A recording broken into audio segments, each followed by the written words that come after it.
Welcome to the Fan Post Radio Podcast. I am your engineer, Kate, and joining me this week is Kestrel. Hello. And Cain. Hello, hello. And DJ. Hello, hello, hello. Oh, what was... one up in me? Yeah, well, you one-upped Kestrel. I had to do it. Exactly. Oh, I didn't even realize it, actually. And we're here to talk about anime. And, hey guys, it's been a minute. How's everybody doing? Yeah, I'm alive. People are alive, that's good. Watched a ton of anime to catch up for this episode, so as I was telling you guys earlier, I'm ready to go as long as nobody asks me any names of any characters. We're good. Binging and now you're going to purge all that information all over us. I mean, it wasn't that bad. It's not like I haven't watched anything. I was just maybe like 2 weeks behind on most stuff just because I hadn't gotten around to it. Well, that's more than I've watched this season, so congratulations. But first, we got a lot of news, so we should just dive into the news. Yeah, so we have not had a news segment since 2021, so we have lots of news. The first piece of news was announced, I think right as it hit 2022 in Japan, so a little bit ahead of us, which is a brand new TV anime adaptation of Urusei Yatsura, Rumiko Takahashi's first huge manga hit. It's getting broadcast in 2022 on the Noitamina block. The main cast is Sumire Uesaka as Lum and Hiroshi Kamiya as Ataru. The director is the director of JoJo Part 5, and he's also sharing duties with director of some volleyball show that aired like last year or the year before, the writer of Chihaya Furu 2, and the character designer of Eizouken, and it is being done by David Productions.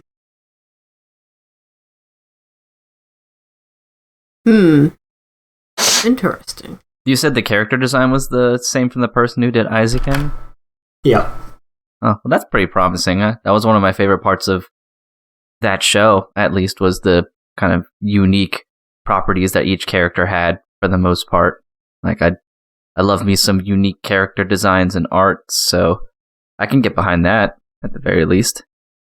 Certainly very stylized. Mm-hmm.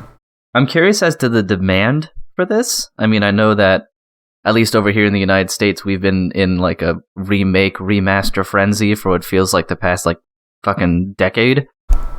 But I wonder like over in Japan and stuff if there was like a lot of clamoring for a remake, because I know like the movies are still held in pretty high regard, like Beautiful Dreamer and stuff.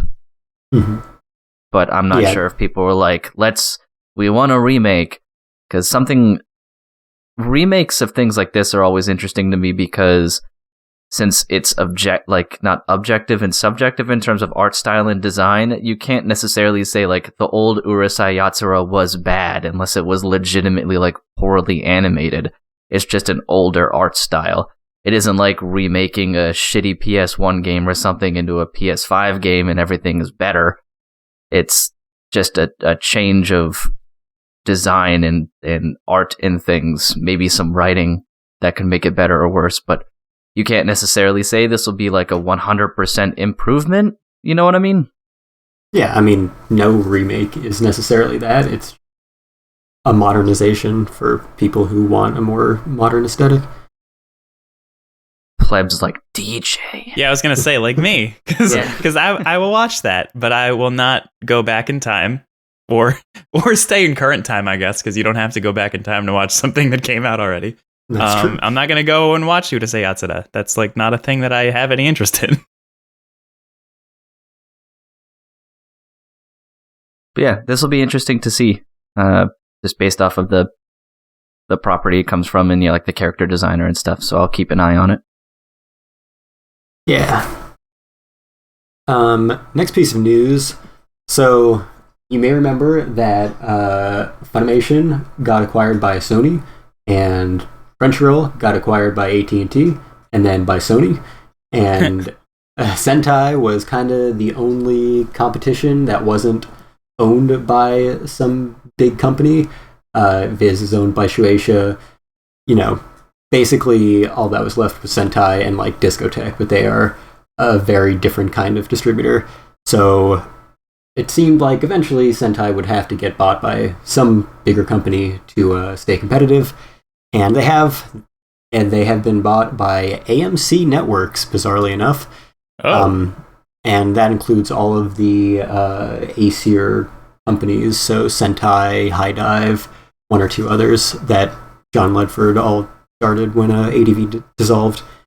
So yeah, that's kind of bizarre. Yeah, that is not a name I expected to hear. Yeah.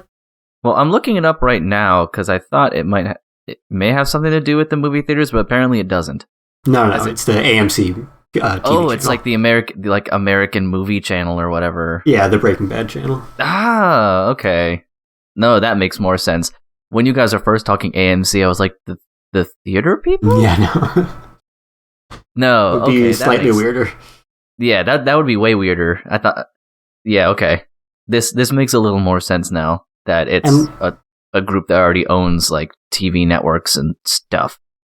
It's still not something. I'm looking at what else AMC owns, and it's actually more than I thought they owned. Yeah, I did the same thing when this was announced. I was like, oh yeah. And they have, streaming services and stuff, so they're a little appropriate for it, just not exactly who you'd... They own Shudder. Oh, that's right. Cool. I like Shudder. So that makes a little more... I'm like, oh, okay, so I could see where that would fit in with their stuff, since they have Shudder, Acorn TV, so... IFC, if that's still around. Is that still around? I think so. I hope so. IFC was great. I think, yeah, it is. Okay. It's just, I haven't watched anything on it in a while. Yeah. Oh, they're also like a major minority stakeholder in BBC America. Interesting. And by major minority stakeholder, I mean 49.9%. Wow, that's a lot. Yeah. That is minority. That's good though, because BBC is not great on the British side right now. So, would you guys say that the acquisition of Sentai by AMC does anything to further the idea that like anime is big business, actual art stuff? Like it's a for real medium now and not just a kids thing. Because I'm just looking on Google, and that's like half of the articles are like proves that anime is big business and worth people's time. I mean, I don't know if I'd call it big business, but it's definitely becoming more of an adult thing, I think. And I think more people are accepting that like it's okay to watch anime if you're not a kid anymore. Yeah, like it almost gives it legitimacy, or helps to give it a quote-unquote legitimacy that, yeah, adults can watch anime too and not feel ashamed about it. It only took, people 20 years to, grow out to be adults and have the money and be able to, like, influence what people, watch. Let's cool it on that money thing. I'm poor as shit. I mean, yeah, but... I don't think it was so much that people thought that anime was just for kids as much as the anime that wasn't explicitly for kids was just for nerds. And now it's gotten extremely mainstream. We'll get to a few stories later that prove just how extremely mainstream it is. So yeah, I mean, Sony was all about announcing that anime was like the fourth or fifth pillar of their business, like Sony Corporation, the entire thing. And, Demon Slayer's success, Attack on Titan's success that we'll get to, My Hero Academia. These are some of the biggest nerd shows and just like general consumer shows, period. Aside from cartoons, aside from foreign media, aside from very niche media. So, yeah, I think it is definitely hot for any American media corporation that wants to diversify.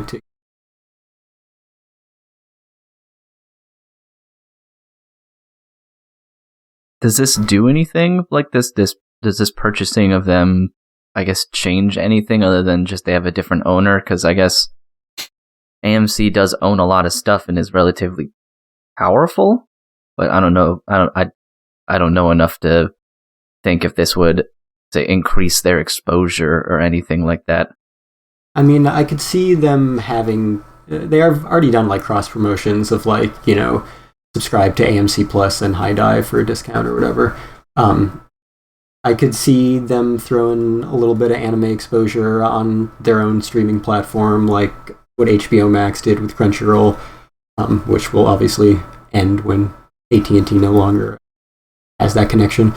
But I think the important thing, the reason Sentai needed to sell themselves, was they just need someone else's money to stay competitive, to be able to have a chance of outbidding on any show, because Sony and Netflix are too powerful. It's the age of consolidation. Yeah. Everybody's buying everybody. Mm-hmm.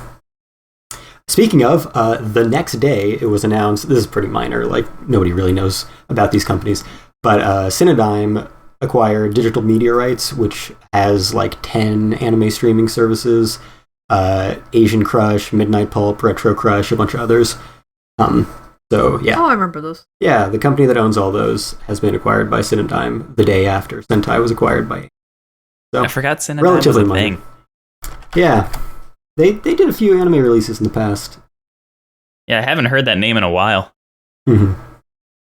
I think I actually have Retro Crush on one of my Rokus because I was like, oh, free old anime? This is alright. And it's not a bad service. There are lots of ads, but I mean, it is, you don't have to, you don't gotta pay for it. So it used to have some stuff that you couldn't really find anywhere else either for a little while. Like not even any of the big services had it as streamable. You just had to put up with ads. Yeah, there was definitely, and I think there still is, some discotheque stuff that's only streaming on Retro Crush.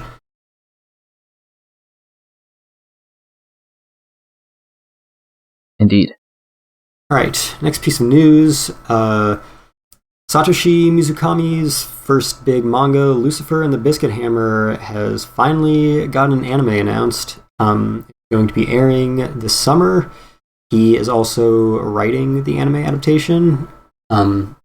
So this is a manga that has had a cult following for like, 15, almost 20 years? I think it was more than 15 years that it's been out. And I bought all the 2-in-1s that Seven Seas released like 7 years ago and never read them. So maybe I will one day, or maybe I'll just watch the show. I did read... I'm laughing because I'm in the same boat. I think I read the first 2 volumes and have not finished it. And it's sitting on my shelf still in my like to-read pile. And I'm like, I just remember Sentai. I remember Seven Seas was very upset because... Nobody bought it. Nobody was buying them. They sold very poorly. Well, we both bought it and didn't read it. I know. And there are people that are probably desperately looking for copies of it and we're just sitting on them. I did read his series Spirit Circle, which is extremely good. So I know he's a good creator. We should read this. We should read this before anime comes out. Maybe. This is my goal. Finish reading, but read Biscuit Hammer. It's not even that long. Yeah, I know. We're bad. We're bad. We should feel bad. Yeah, I don't know why I never read it. But he did have one like multimedia project that started with an anime that he did like all the main work on, called Planet With. I didn't watch that. I didn't hear great things about it, but I've definitely heard good things about Lucifer and the Biscuit Hammer over the years. And like I said, Spirit Circle is very good. I'm excited. I could have sworn this thing had an anime already, but that's maybe I just heard the name a lot. Because when I read the news, I was like, hey, actually, I know that property, but I never read it or anything like that. So I was kind of surprised that it took that long, considering I knew about it. Right. And most of the stuff I know about already has anime, because I don't know about it until the anime comes out. Well, I mean, I briefly mentioned, but I think one of the things that held it up at the time was, like, the creator really wanted the Pillows to do the soundtrack originally. And, I mean, he kept floating that as the excuse as to why there was no anime, but it might have just been that it wasn't popular enough at the time to drive getting an anime. I don't know. Yeah, it seems to be a weird franchise across the board that a lot of really passionate people talk about a lot, but not that many people like actually buy it, I guess. Yeah. The typical, I want this, I want this, I want this. There are 12 of you that are just very loud. Well, they're getting it. Hey, it could be awesome. We have no idea who's working on this, do we? I don't believe so, other than that the original creator is writing the... Man, I hope it's a good studio. Or people that actually give a shit, I should say. Yeah, and have the resources to give a shit. Alright, next piece of news. Crunchyroll is bringing the Jujutsu Kaisen 0 movie to theaters in the US and Canada starting March 18th. This has been a big success in Japan, not like Demon Slayer big, but like it's been out for a few weeks and it's like top 10 Japanese films of all time. So yeah, definitely following in those footsteps. A modest success.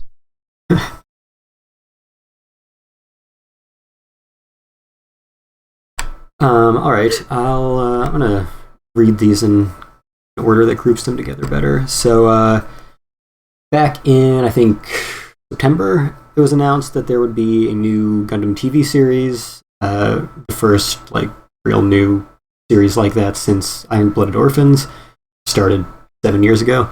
And oh my god, it was that long ago? Yeah, 2015. So it was time. So now it's been confirmed that Mobile Suit Gundam: The Witch from Mercury will premiere this October, which is exactly 7 years after IBO premiered. And it will be taking back the Nichigo time slot, which was discontinued after IBO, the second season ended, in like 16, I think. Or whenever it ended, 2017 maybe. But yeah, that's been a time slot that's been used for all of the Gundam series, starting with Seed. It's been used for both Full Metal Alchemist series, the Code Geass, both seasons of that, My Hero Academia, Blue Exorcist, and been like one of the notable time slots, like Noitamina, been like a centerpiece of this announcement that the time slot is coming back as an anime time slot. So yeah, that's happening this fall. Yeah, and I think all we have so far is a fun font. Yeah, basically just a logo. We still have no like promo material for this thing. No, we don't know anything about it. I've seen. Darn. No, he's working on it. There's just the logo, like the title slide with the fun font. But other than that, we don't have any idea if this is a Universal Century thing. Oh, it's definitely not Universal. Yeah. No. That would have a date or something attached to it. Every new TV series has been alternate universe. They've been doing all the UC stuff, OVAs and movies. Now, Cain, if you had to guess what studio would be making this anime, what would you say?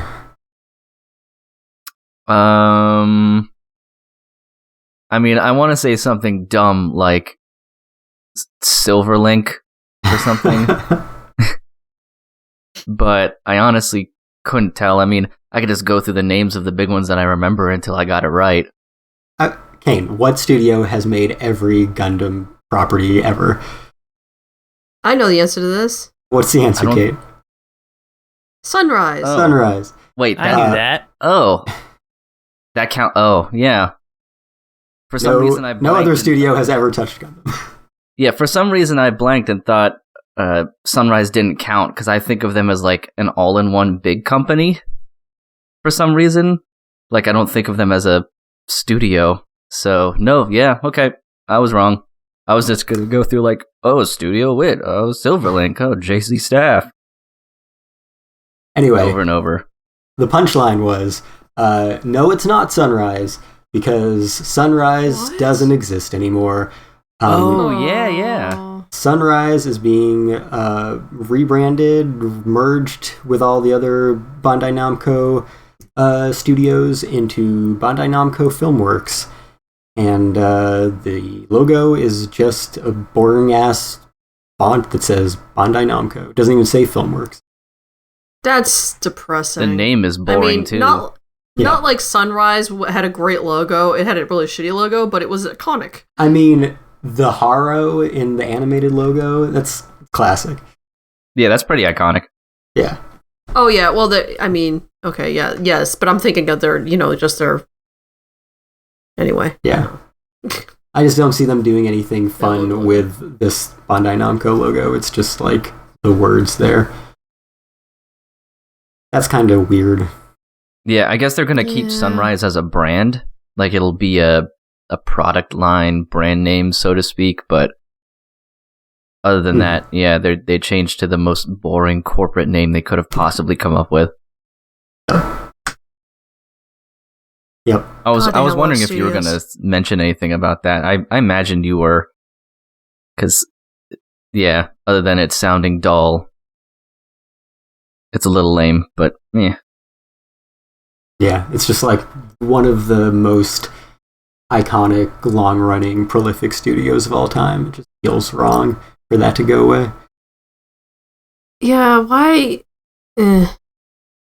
Because they're owned by a corporation that wants their name on everything. Yep. Yeah, but... Alright, and my last few pieces of news kind of tie together.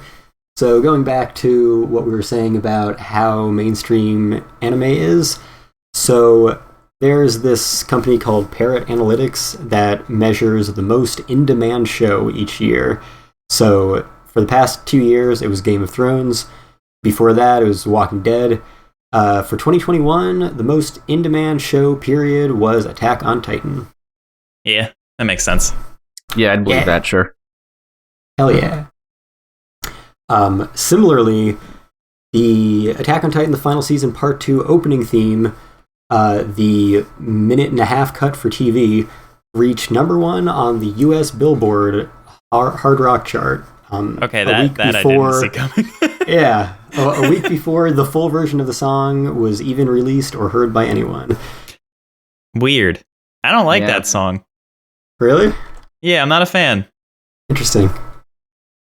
I wish that we had some Linked Horizon, and maybe if we get a movie, we will, but yeah, I like that song.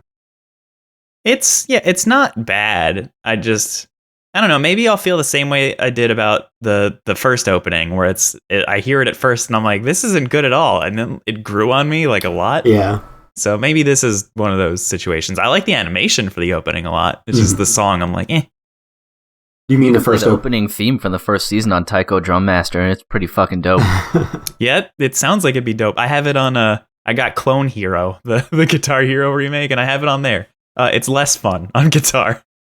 Oh, I can imagine. Yeah, with the drum. Well, because you're playing with an Xbox controller, it's not really drums. But with the drum idea, it feels pretty cool. That shit should be on the Switch. That's true. That would make sense. I don't know how Billboard measures their stuff anymore when it comes to that, but it reminds me of when Metalocalypse was big, and their CDs were topping the charts when they would come out for a death metal cartoon band. Yo, Death Clock was the shit, though. They were so good. Yeah, Death Clock still is the shit. Every time listen to that. Every time I watch Ranking of Kings now, I just call that guy Rama Murderface because he compared him to Rama Ral and William Murderface. So now that's all I see is those two. I would watch a cartoon band death battle of them against like gorillas. That would be fascinating. Yeah, but I think how they measure it was mostly, especially for this song, probably just streams because, yeah, like, I don't, it wasn't released in any physical or digital format yet. So it's probably just a bunch of weebs on Spotify.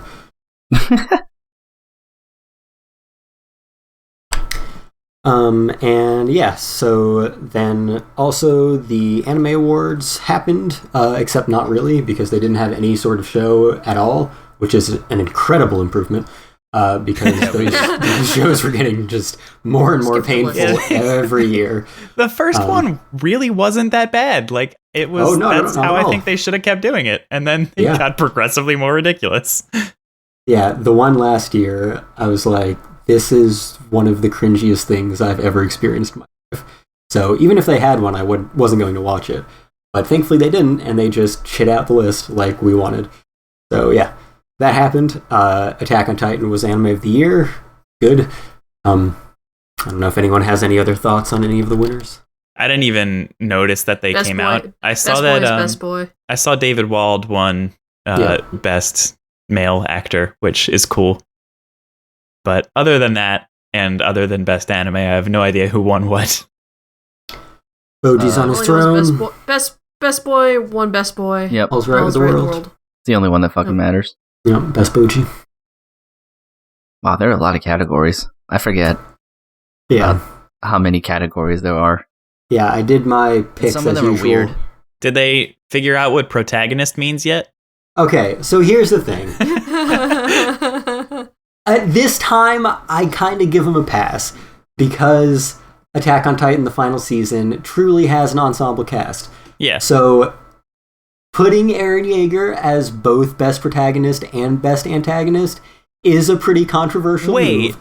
Honestly, I was gonna joke that they should have put him as both before they announced the nominees, and then they did, and I was like, okay, awesome, because he really is, depending on the episode.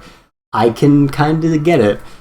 But yeah, normally the issue is, and you could kind of see it here too, that they think protagonist means good guy and antagonist means bad guy, which is not what those things mean. But this time I give them a pass for that one in particular. That's a thing that, like, it's not just them either. That's a thing a lot of people think. It's weird. Yeah. Yeah, ask someone who the good guy of American Psycho is. Yeah, I mean, so many Who's of the protagonist? Like the most iconic American TV shows, like The Sopranos and Breaking Bad, the protagonists are not good people. Yeah, villain protagonist. It's a thing. Yeah, one of the most popular. Familiarize yourself with that. Anime of all time is Death Note, and now the protagonist of Attack on Titan is also maybe a villain. So yeah, weird. I don't think Eren Yeager should have won Best Antagonist because I don't recall or ever hear of him hitting someone with a skateboard. And I see Adam was on this list and was snubbed. That is the metric that we should use to determine which antagonist is better. Skateboard slaps. How many high-speed skateboard slaps? Genocide of the world or some hardcore beef. I would take hardcore beef, baby. Of course. Yeah, I can't really say much about any of these others because, like, for best fight scene, I didn't watch any of these shows that had them. I saw complaints that the voting was heavily, skewed in favor of shonen. But it always is. It's a popularity contest. What do you expect? Yeah, it's just like the Oscars. It's a popularity contest. Equality has does not play into it whatsoever. Yeah, Don't Look Up is nominated for Best Picture. Oh my god. I'm looking at the winners of everything right now. I didn't realize that Sarasa from Kageki Shoujo was nominated for Best Girl, and I'm very happy that she was, even though she probably got 4 votes because no one watched it. Yeah, and something that, I don't know if they've published these numbers in the past, or they were different, or I just didn't notice, but I think they said it was, like, the vast majority was their judges, and the actual, like, fan votes didn't account for that much. It was, like, 80-20, 75-25, something like that. Good. Yeah, I think that's how it should be. I feel like the fan votes should not really matter. Yeah. It's just automatically a popularity contest once you start letting the audience decide things. Right. And like, I don't know. So I choose my picks for this just like I do the Oscars, but I don't actually vote because I'm just curious to see what'll happen. I don't care. So I'm not sure exactly how they determine like you voted before, but I'm almost certain that whatever they do is very easy to get around. So if it was all up to the fans, right? Yeah, if it's IP address, you use a VPN. If it's cookies, you clear your fucking cookies. Go incognito. If you have to be logged in, I can see that being you can create new accounts. I'm sure you don't have to have a paid account. Anyway, so yeah, obviously it's very easy to just set up a bot and have it do what you need it to do to make sure your choice wins if it was mostly fair. Yeah, I agree. What I'm looking at the things for never mind. I was looking at the wrong category. I was reading the nominations for Best Fantasy under Best Romance, and I saw 2 Year Eternity, and I'm like, what romance was and then it could be like Green and Gugu. But yeah. I forgot that they were a thing until I was halfway through my sentence. But yeah, it was not a romance show for sure. No, yeah. I am happy that Horimiya won Best Romance, so. Yeah, anyway, I did my picks and I got 7 out of 20, which is bad. Yeah, that's worse than I thought you'd do. Apparently, yeah. I feel like every year I do better at my Oscar picks, which is weird because I'm a weeb. Oscars are easy to guess, though. No, not guesses. So Oscars are easy to guess because all the same shit wins every award show. My picks, things I want to win. Apparently, I have more in common with the Academy than weebs for some reason. Does best boy just mean best male character? Because out of the list that's on here, I could only say maybe 2 of these are boys. One of them's a walrus. So I specifically... one of these looks like 35. The other one's a walrus. There's Boji, who's probably the only one I can make a clear case for being a boy. Yeah, it just means, best male character. So I specifically, when I listed like my picks, renamed those categories to Most Precious Boy and Most Precious Girl so that I could give them to Boji and Toru. Because normally how I think about those categories and how I assume most, at least of fans, think of them is Best Waifu and Best Husbando, which I would not give to Boji. So that's why I gave it a very specific name when I chose my pick. I feel like Kugisaki, who won Best Girl, is probably the last one that I would pick out of all of the characters listed. I think I would probably pick her as like anything, but I don't know. If I was going by like waifu husbando, I would go with Kugisaki. Yeah, that's fair. She's like, at least not right now. I don't think she's a really strong character. Like, we don't know enough about her, I feel.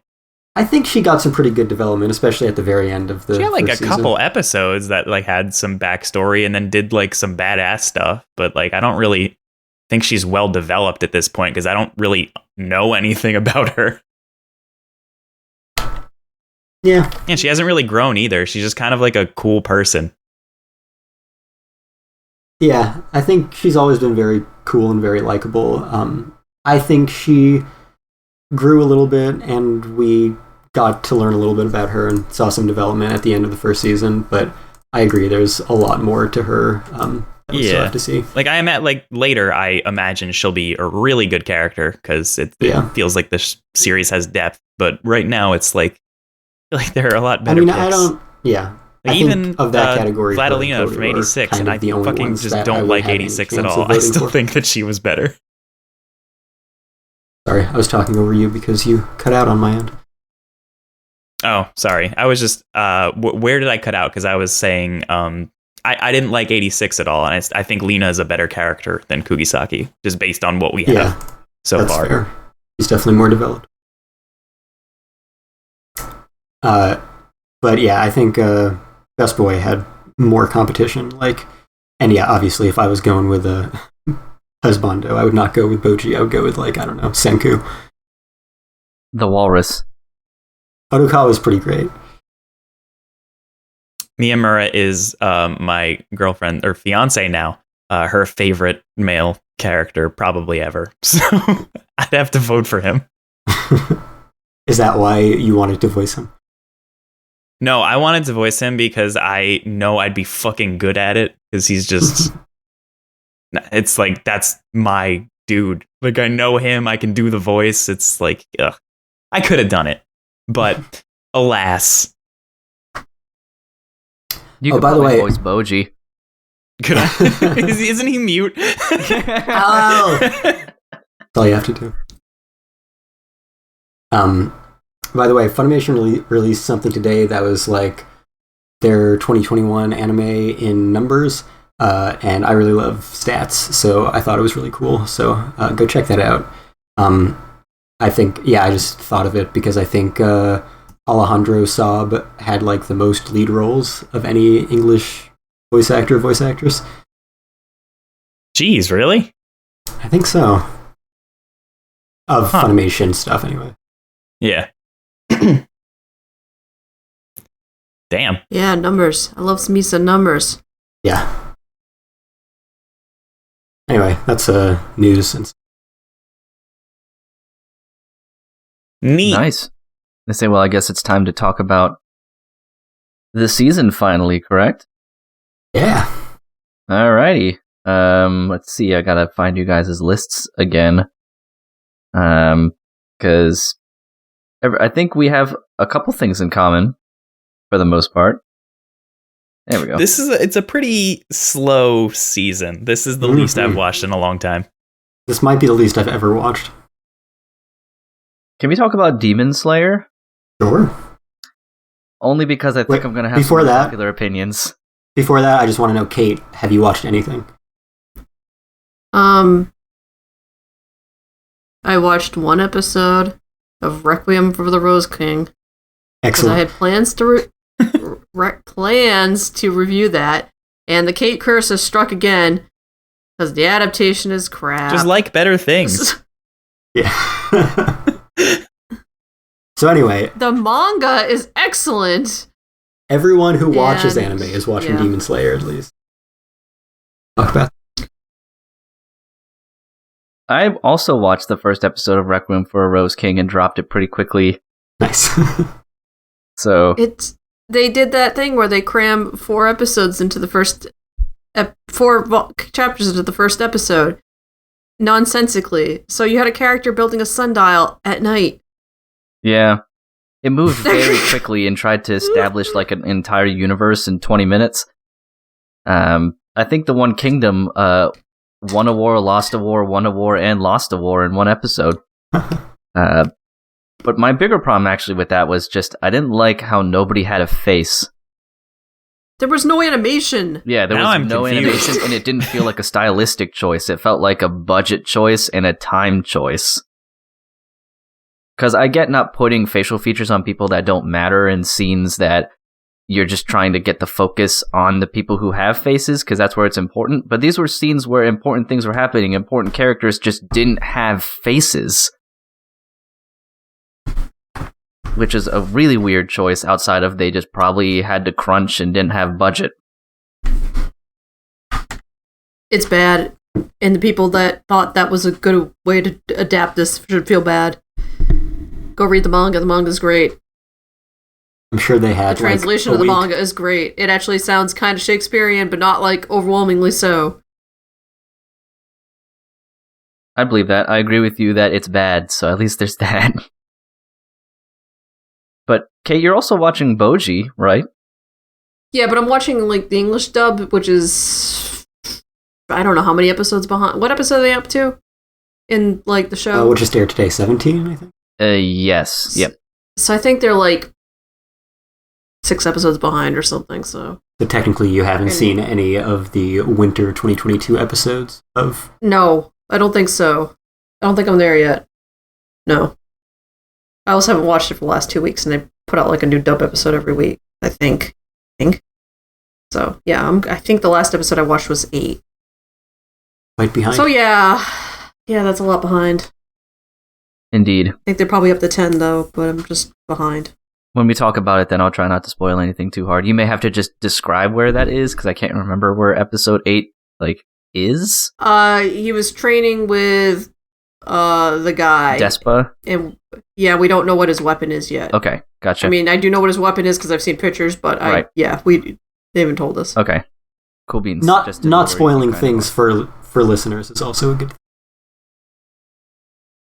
This is also true because a lot of people probably still aren't watching that show when they really should be. So it's the dopest. But yeah, let's jump into Demon Slayer here, just because we are all watching. Well, the 3 of us are watching it. The 3 who watch anime. I'm just gonna open the conversation by saying I think this battle is taking too long. It's a very long battle. A battle's taking too long in a shonen show? I know, right? So pretty, though.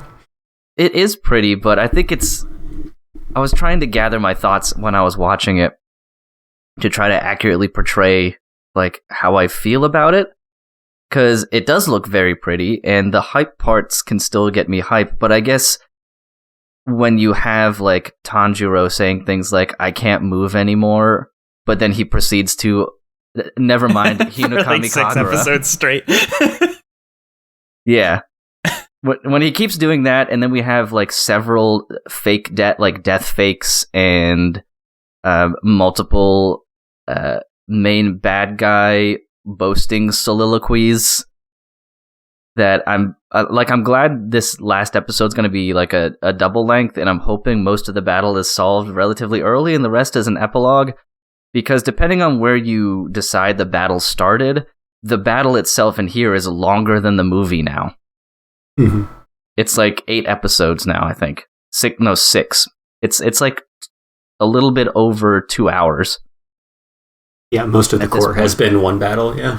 Yeah. I agree. It was the way that you worded it at first, I was like, that's funny. But no, you're right. So it's definitely... Because I was thinking, I feel like I've been thinking that same thing for the last few episodes, where it's it should end now because you can only not be able to move so many times. Okay, cool. I'm glad someone agrees with me. I was like, this is probably gonna get me in trouble. Yeah, it's just repetitious at this point, and it's cool repetition. It looks great, but when you actually dissect it, you're like, okay, this is I get how shonen is the series of willpower, and it's you can just do anything if you put your mind to it. But there's a point where it becomes a little too much, and it's just the same thing over and over. And I thought the fake deaths were strange. But yeah, I would like it to wind down if possible. Yeah, I agree with the fake deaths being weird too. I know that they're a staple of shonen stuff too, which is, gruesome wound followed by epic strength gathering comeback to win. But I guess it didn't work for me quite as well because I knew that they weren't dead already. I didn't for a second believe that either of those two were dead, especially because Usui would have died off screen, essentially. And Inosuke is a main character who still has lots of merch and makes lots of money for them. So, do I think, they'll all survive through the entire show? No. I wouldn't be surprised if one of them dies by the end of the whole thing. But, yeah, it was they could have just stayed down the rest of the battle, and I still would have been fine. I didn't need to see them jump back up, be stronger than ever, despite the one missing an arm, and the other guy bleeding out of every orifice of his body. But he can move his heart. Yeah, which I thought was... That part I didn't really have too much of a problem with, to be honest. I was like, yeah, sure, why not? Mountains. I have a problem with it. That's weird. I was like, mountains, whatever. He's proven that he can do all sorts of weird body, contortionist shit before. And this is a universe where people can conjure fire and water and all sorts of shit just by saying some magic words and swinging a sword around, so... You remember the mice? Yeah, the mice. Yeah. Yeah. Yeah, the mice. That's a good point. But yeah, I think it's weird to say, but I'll be glad when the fight's over, but not from a tension standpoint, but from a I'm finally glad it's done. Like, I wish the battle would have ended with Zenitsu and Tanjiro cutting off both heads simultaneously while both of the other two were down, because then I'm like, oh, Tanjiro shows that he's grown in strength and wisdom in being cunning, and Zenitsu like does something. Yeah, he does something. And it doesn't illegitimize Usui or Inosuke. They both did also very important things and just happened to get seriously injured. Sometimes I feel like when a shonen does this, especially Demon Slayer, it's to show you that all of the characters are getting stronger at the same time. Like, they're all growing. And I don't think you need to have that to show character development. It's okay if some of the characters in the main group don't have the same type of big pivotal strength defining moments at the exact same time. If anything, it can make it better, because then Inosuke could be even more driven to train or get better because he sees that he wasn't as successful as the others, and maybe you can explore that as a piece of his character, rather than we got to make sure he has a fake death and comes back and does something badass so everybody gets their badass checkbox checked. But I still really like it outside of that, and it did that stupid bad comedic timing thing. But yeah, it does that a lot. Yeah. This last one was particularly weird. Like, it took me right out of it, but luckily Demon Slayer is so, like, the action is so great that it doesn't take a whole lot to pull me back into it.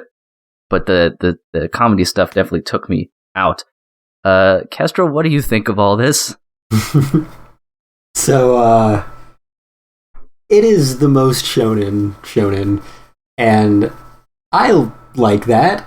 I'm used to that. That's my thing. I definitely appreciate it when shows like Attack on Titan are like anti-shonen trope, and that's a lot more powerful, and I definitely recognize that Demon Slayer is not as good as it could be because it falls back on all those tropes all the time.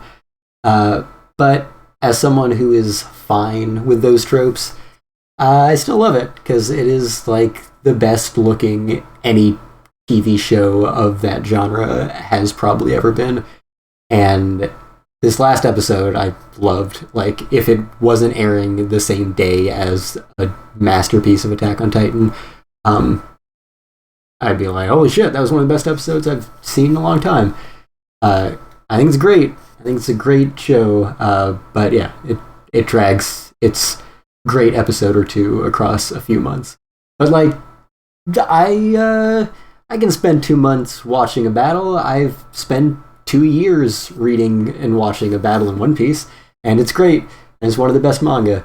So yeah, I can deal with it. I agree that Demon Slayer has maybe less variety than it could for how long it spends on a single subject, but compared to some of our old classics that, you know, didn't run in seasons, and there's still some of those like that, where they just needed to keep their time slot forever, this is still better than it could be. That's all fair. Yeah, I don't really have anything else to add to that. No, yeah, I think it's still very, very pretty, and the action is great and everything. And I do like its attempts to show and not tell sometimes, because I know that's another trope of shonens where they'll announce all of their moves all of the time and what they're thinking all the time to do all the moves, and it at least attempts to not do that. You do hear everything Tanjiro's thinking. Yeah, but for the others, you don't necessarily hear that. But Tanjiro, yeah, because you get all of his inner monologue all of the time, which maybe if he did a little less of that, that could remedy the whole I can't move stuff, if he just didn't say it. Because then you could theoretically take context clues that he either can't move or can, but it isn't as cut and dry. Yeah, I think we discussed this fairly recently, that this is a show about 4 characters one of them speaks his every thought, two of them scream every line, and one of them is mute. Yeah, I really enjoyed the part of Nezuko turning into like a full-fledged grown-up demon. That was my favorite part of the season. Yeah, that was badass. really cool from multiple standpoints. DJ, was it just from the fact that she like kicked ass? I just like when she does stuff because she doesn't really ever do anything. She's in a box for 90% of the series. So when Nezuko's out of the box, I'm like, oh, it's fucking time to go. And she went this time. She did some hard. shit. Yeah, agreed. What really hammered it home for me, though, too, of why that it was like a half an episode, maybe, because I don't even think she did stuff for like a very extended period of time. But like the mixed feelings I had, where I was like, "Oh, this is gonna be badass," but this is also super bad news in a way, because you knew that she was like completely out of control at that point. Yeah, but like it was bad news in like a cool way. Yeah, exactly. But it was like it was the mix. It was for me. It was like this is good because she'll be able to fight this demon, but then she's clearly lost all control. So that has to be taken care of. So there was like a little bit of a layering there. It wasn't just she powered up to fight this demon better. It was like she powered up, but she probably also is going to eat somebody. Good, yeah, get her involved more. Like, let's do some shit with her. Just don't have a purposeless demon inside of a box. I want some actual growth for the mute character. Oh man, when she got her leg chopped off, like mid-kick, but then like sprouted another leg and still kicked, I was like, this shit is the coolest thing I've ever seen. It was fantastic. I too want her to do more things, especially because she got that like demon blood art in the Forest Saga, whatever you want to call that, with the Spider Family, and then it never came up again. Yeah, I forgot about it until you just mentioned it. Well, she did use it on Mugen Train briefly. That's how she severed the threads. Yeah. Oh yeah, that's right. Yeah, but yeah, I hope that she gets more use in the future. Like maybe she can tame the fucking Ultimate Instinct version of herself better and use it, because that was dope as hell. Yeah, if you we can move on then if you guys are finished saying what you will. Yeah. All right. Cool. So how about you two talk about Dress Up Darling, because I still don't get the appeal of this. Not that I've watched it. I've just seen clips online, and all the clips have been, like, ecchi shit. Yeah, and, you know, obviously that's the stuff that's going to circulate online because that's the one that gets people to watch it. And there is a lot of that in the show, but it's not why I enjoy it. It's weird because Attack on Titan is a better show objectively in every single way. But this is the one that I'm always more excited to watch, and it's well made. Like, Cloverworks is just... They're having another season where they're just doing everything, and I don't know how they do it, but this is one of their 3 shows, and it's super well animated, and the heroine is an extremely likable character. And the reason you're seeing so much of the ecchi stuff being posted around is because, like, okay, you're the popular girl this season, and we can make people watch our show by showing them the popular girl with less clothing. And she is kind of a pervert by nature, like that's just sort of who her character is, but it's not a show that is overly sexual for the purpose of sexual gratification. It's definitely a part of it, but that's not really the focal point. It's a romance at its core, and it's a really well written one so far. So I'm thoroughly enjoying it, and I know a lot of other people are as well. But you're always gonna get the bad first impressions from the things that they show you. It's just there's more to it than that, I think. Yeah, and I think the reason that I like it as much as I do, because it's not necessarily a show that I would always gravitate that strongly toward, except that it has a very prominent element that I'm always a big fan of, and that is that a big part of it is about people just expressing their passions and understanding each other's passions, even if they don't, I guess respecting each other's passions, even if they don't understand them. So the main characters are this girl who is an otaku, who, obviously that appeals to me. I can relate to that a lot. And this guy who is obsessed with Hina dolls, a very different thing and not something that a typical teenage boy would be. And so he's an outcast. And he sees how she's able to be this hardcore otaku and even talk about like eroge and stuff in public and still be the most popular girl in school. And she has like no ego and never looks down on anyone and has immediate respect for everyone else and their passions and just wants to understand them, just exchange their love of these various mediums and art forms. And that's kind of what it's about to me. And I've seen in a lot of anime and other properties, subjects that I'm not interested in, but the way that the characters love it is the same way that I love anime and manga and film and TV and all that stuff. So it still really resonates, and this is kind of the merging of those two worlds of like I could watch the show about this guy who really loves Hina dolls, but the fact that it is dealing with that being an unusual thing, and then how it relates to someone who is in love with anime and stuff like that, like I am, how those two find commonality between and mutual respect is something that I really appreciate. That was really well said. I agree. Thanks. Yeah, you would never get any of that stuff from what I've seen online. Like, No. not even close. It's because that doesn't get clicks. I mean, I'm not going to say that there's not like 10 minutes per episode of her boobies flopping around. Like, I'm not going to pretend. 10, maybe like 6. Episode 2 is like 15.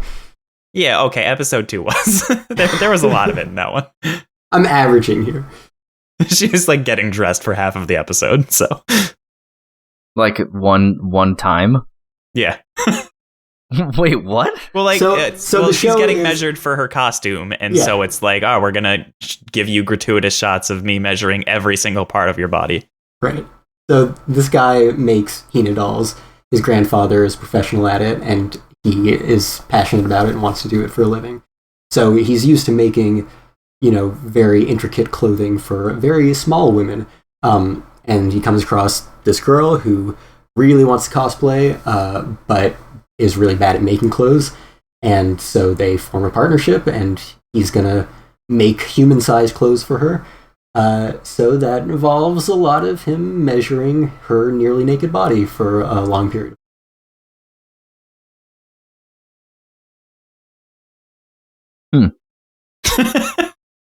Yeah. It's an inevitability. Like, it's a thing that has to happen. They just Like, show you all of it.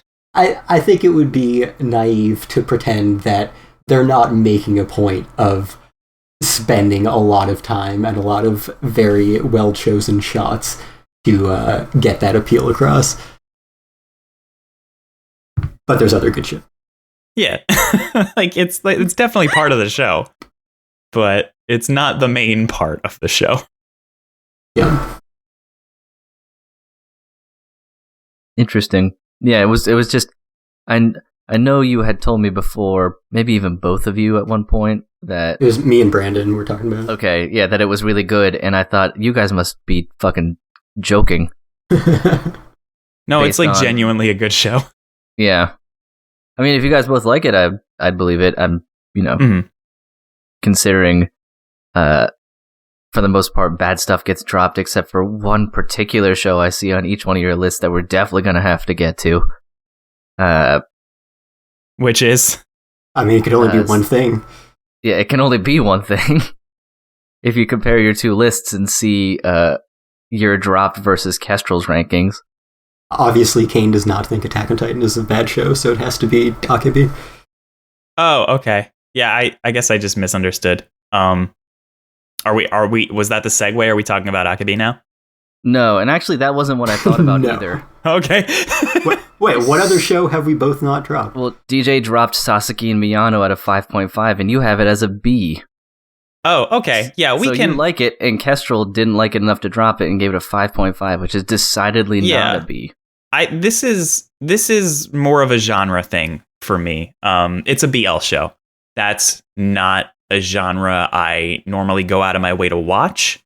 And all of the shows in that genre that I have enjoyed have approached a homosexual relationship a lot differently than I think this show does.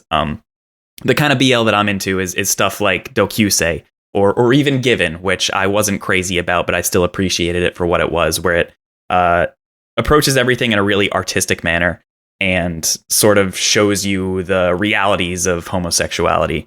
And I feel, and I only watched one episode of Sasaki and Miyano, but I feel like this was a show that wasn't doing that. And it was just like, here are two cute boys and they like each other. And the show is about two cute boys liking each other. And it didn't seem like there was much more depth to it. And I'm not saying that there's not. It's just, it wasn't something I wanted to continue watching based on the first episode. It was just a romance between two boys with not much more to it. And I am not sexually interested in boys. So I saw no purpose in continuing the show. Yeah, I don't watch a ton of BL because I don't think there have been a ton. I think Given's great. I guess Banana Fish counts too, but that is a lot more than a romance. Yeah, Banana Fish is another good one. And yeah. I didn't think Given was bad. There were just parts of it that I didn't enjoy. And a lot of that was probably due to my expectations because it was, I guess, presented as a music anime. And there was no music in it. So there's eventually music. Slightly, a little bit. I guess if you're expecting Gayback, it wasn't quite. Yeah, I wanted Gayback. But yeah, this show, I thought it was a bit better than your standard BL. It definitely, follows in that vein of what you'd be used to. I think, obviously, DJ is a big fan of the counterpart to this. Yes. And I'll say, I don't think my the appeal of any of those kind of romances is necessarily built around my own sexuality. Like, I don't think I like Yuri more than Yaoi in principle. I think I just want to see a good romance, and I want to see more that explore more than your standard straight romance. And a lot of them on both sides are not actually about that. They're about pandering to girls in this case, or boys for Yuri stuff, who sexualize the idea of homosexuality of the opposite sex. That's a lot of that industry on both sides, and that's a bummer. So I love when there's something that breaks out of that a little bit. This one, not a great example of it, but I think it's a little bit better than average, and I guess kind of similar to the last show we talked about, the fact that the way that these two kind of connect is over manga, kind of, I don't know, scratches a guilty pleasure itch of mine a little bit, because I have, connected with a lot of people through my passions, and one of those is manga. So I like that as kind of the basis for romance. Does that continue to be an important point of the series? Because at least from the one episode I watched, it seemed like that was just like the bridge that they were using to get close to each other. I didn't think it would ever turn into something bigger. No, it's definitely like the core of the entire series. Okay, that's good. Yeah. So I'm enjoying that. I do think, after the first episode, it probably would have been like right at the bottom of my list. Still wasn't at dropping level, but it was, around the level of my bottom three, which are pretty low in the B- range. but I do think it has improved pretty substantially over the episodes since then. I care about the characters as people now. So, and I've watched some BL and yaoi shows where they've never felt like more than just their archetypes. I think the fact that the show is so self-aware and always talking about those archetypes because they connect over BL manga kind of helps that, because they can kind of compare real life situations to those tropes and then subvert them a little bit because they're like, it's real life. In reality, they fall on a lot of the same tropes, but I still think it's slightly better than average.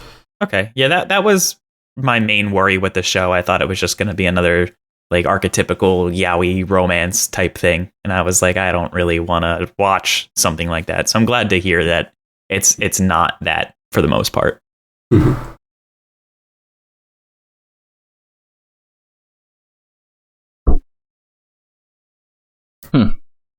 Yeah, I guess it sounds like you didn't hate it quite as much as I was hoping for entertainment purposes, DJ. No, I didn't hate it. It's just like it was a thing that I didn't have any interest in continuing. And I guess my 5.5 is a little harsh with that, but since you're still carrying a 5. Yeah. That's right. I'm too deep into Platinum End to drop it at this point. I can't do it. And I've been saying that since I was 3 episodes into Platinum End. It's really That's exactly bad. when you're supposed to drop shows. I know. It was really strange because I dropped shows that I rated higher than I rated Platinum End. And there's just something about it that I just haven't dropped it for some reason. It's like watching a really boring train wreck, I guess, where it's like the train is like just bumping into another train and it's not like a crazy accident, but it's like still a thing that you're like, I guess I'll watch. That's Platinum End, and it's just the dude who wrote Death Note writing Death Note again, but worse. So, but without any emotional maturity. Yeah. Like I described this as it feels like the creator of Gantz wrote a ripoff of Death Note. And the best part is in the episode I watched today, L showed up. Not not actually L, but it's a character who is the same exact design as L, who acts like L. And it's like, oh, okay, I wonder where he came from. I mean, I'm not surprised at all. Everything about that show was just him trying to do Death Note again, but really bad for some reason. Like, how is this the same writer? I think Lin Okamoto, the elfin lead dude. He did that again with Brynhilde of the Darkness. Yep. It was just the same exact show over again, but worse. That's true. But like, okay, I guess you put Elfin Lead on your top 10, so I guess I can't say like, but Death Note is like really good. I love Elfin Lead. I love the first half of Death Note, so. Kestrel, you should have went hard on it. Yeah, but I think Death Note's an actual good show, so. I did think Brynhilde was significantly worse than Elfin Lead, but I thought the gap between Death Note's quality and Platinum End's quality was like a whole other level. That's fair. Yeah, I mean, I don't think Elfin Lead is a particularly high quality show. I just love it. That's fair. Yo, except those first like 2 minutes. High quality 2 minutes. Yeah, that shit slaps. It's insane. It's okay, DJ. I have a show like that this season as well in Tribe 9. I have no idea why I'm still watching it. What is that one about? It's the baseball one, but it's such an abomination of baseball that they can barely even call it that anymore. Oh god. It's a really cool concept in how they play it, which is basically take baseball but stretch it across an entire cityscape. So you have to like run through streets and stuff to get to bases. What? Things like that. So I was like, oh, this is kind of neat. And it has a similar concept to I named the show like last episode when I was briefly talking about it. But it was where you could basically just be anywhere as a baseball field and a giant tower will just project the field down onto you. So you compared it to Baka and Test, right? That's it. Yeah, Baka and Test, where they could battle anywhere in the school grounds. It just projected a battlefield for them to go on, which I always thought was neat. Similar concept here, but DJ, the rules for baseball on this show are so confusing but yet so dumb simple that my brain explodes anytime I watch a show. Because so you can't. There are no home runs, no matter how far you hit the ball. There are no flyouts, so if you catch the ball in midair, it means nothing. Okay.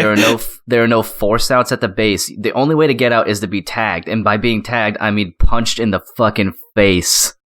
Okay, so it's like Slugfest, but in the middle of a city and less rules. Oh, and you don't even necessarily have to run to the bases. One of the teams that just played used motorcycles. This is an abomination. Yeah, it's like this is thoroughly so bad it's good territory, which is why I'm watching it. Like, it's hard to describe. Like, the main most powerful character for the good guys dies at the end of the second episode. I'm not even gonna say spoiler alert because it fucking comes out of nowhere and means nothing. It means nothing. Like, it's so ridiculous. It's apparently so. How the show sets everything up is apparently Tokyo was ravaged by gang violence, but they didn't want to say gang violence, so they said tribes, as if that makes it better. But the government decided that the only way to curb this incredible gang violence is, why don't we just make baseball the way that they fight? Yo, this is the exact same show as Hypnosis by I was just the gonna rap say battle that. anime. This is the same thing, but baseball. And, like, gang battles. What's going on? Yeah, so well, then you know pretty much the concept. Yep. I'm sure it's fucking ridiculous.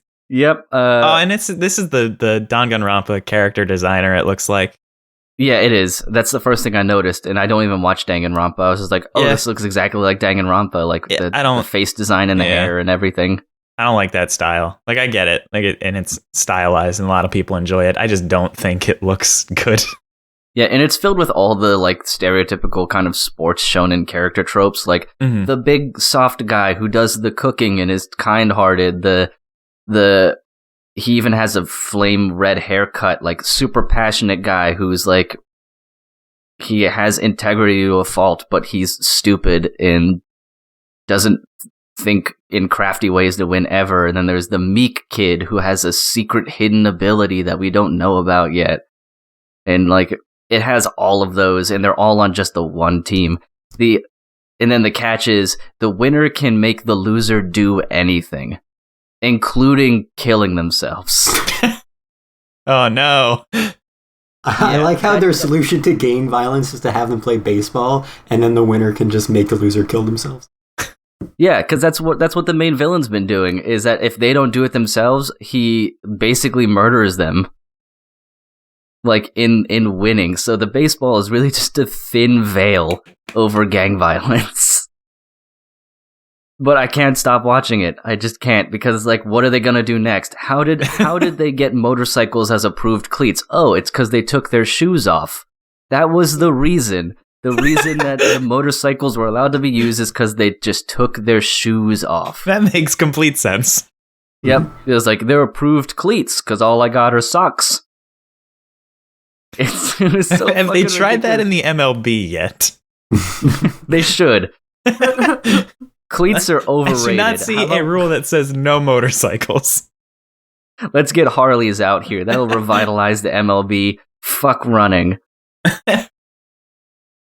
That's the next thing they're going to do to baseball. It's possible at this point. Yeah, they have super-powered bats, like that Mario baseball game. Like, it's absolutely fucking crazy go nuts. Like, I can't I want to stop, but I can't. That's essentially it. That it sounds like a show. Yeah, it's hard to recommend it, but it's also easy to recommend it if you want to see, like, the most ridiculous shit ever and not have, like, just turn your brain off because you don't have to think about anything. Their club got disbanded at one point, and you know what they did about that? Nothing. Nothing. They just kept calling themselves their club. No consequences. That's how you do it. Yeah, they lost, and they had to disband, and I was like, how are they going to get around this? It was, well, they never said we couldn't rejoin. Whoop. Genius. Genius. This Incredible. is why anime exists. To Incredible. push boundaries. So it's definitely the worst show that I'm watching this season, but it's probably pretty high up there in terms of just entertainment value.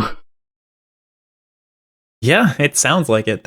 And I watched all of Hypnosis, Mike, too, where it was like consistently the lowest thing on my list, but I never really wanted to drop it. Yep. You get some of those every once in a while. Everybody has one. Everybody has one. Yeah.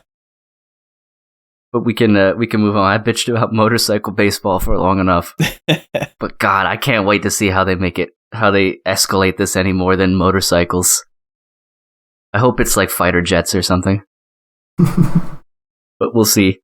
Well, since Kestrel, you brought it up before, why don't you guys talk about Akebi? Okay. Sure. I know nothing goes about first? this show other than it's about a schoolgirl.